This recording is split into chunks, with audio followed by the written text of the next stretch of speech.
Hello అండి, ఈరోజు మా ఇంట్లో నేను ఏం స్పెషల్ ప్రిపేర్ చేస్తున్నానో చూపించేస్తాను వచ్చేయండి. ఇక్కడైతే నేను బొబ్బట్లు అయితే ప్రిపేర్ చేస్తున్నానండి. మొన్న ఉగాదికి చేయగా కొంచెం ఉడకబెట్టుకున్నది శనగపప్పు మిగిలిపోతే ఇంక ఈరోజు అయితే నేను బొబ్బట్లు అయితే ప్రిపేర్ చేస్తున్నాను.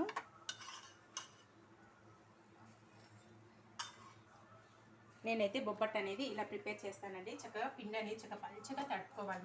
మనం చపాతీ తడుపుకున్నట్టు కాకుండా కొంచెం పల్చగా ఇలా సాఫ్ట్గా తడుపుకుంటే బొబ్బట్టు అనేది మనకి చక్కగా సాఫ్ట్గా వస్తుంది. ఇంకా మనం చేసుకున్న ఈ పూర్ణ పిండిని పెట్టేసుకొని చక్కగా ఫోల్డ్ చేసేసుకుందాము. ఇలా ఫోల్డ్ చేసుకొని ఎక్స్ట్రా వచ్చిన పిండిని అయితే తీసేద్దామండి. ఇలా తీసుకొని కొంచెం కవర్కి అయితే ఆయిల్ అప్లై చేసేసుకుందాము.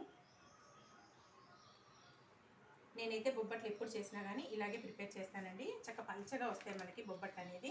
తర్వాత ఈ కవర్ వేసేసుకొని చక్కగా ఇలా ప్రెస్ చేసేసుకోవడమే. మనకి ఎంత పల్చగా కావాలంటే అంత పల్చగా ఇలా స్ప్రెడ్ చేసుకోవాలి.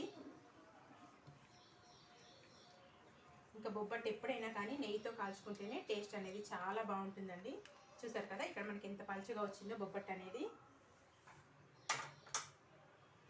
కొద్దిగా నెయ్యి వేసేసుకుందాము. తర్వాత మనం ప్రిపేర్ చేసుకున్న ఈ బొబ్బట్టును అయితే వేసేసుకుందామండి.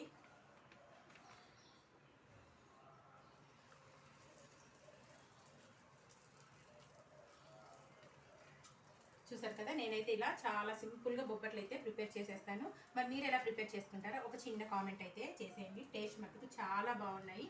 వీడియోస్ కనుక నచ్చితే మీకు ఒక చిన్న లైక్ చేసి నా ఛానల్ అయితే సపోర్ట్ చేయండి ఫ్రెండ్స్. థ్యాంక్ ఫర్ వాచింగ్ అండి. Bye bye.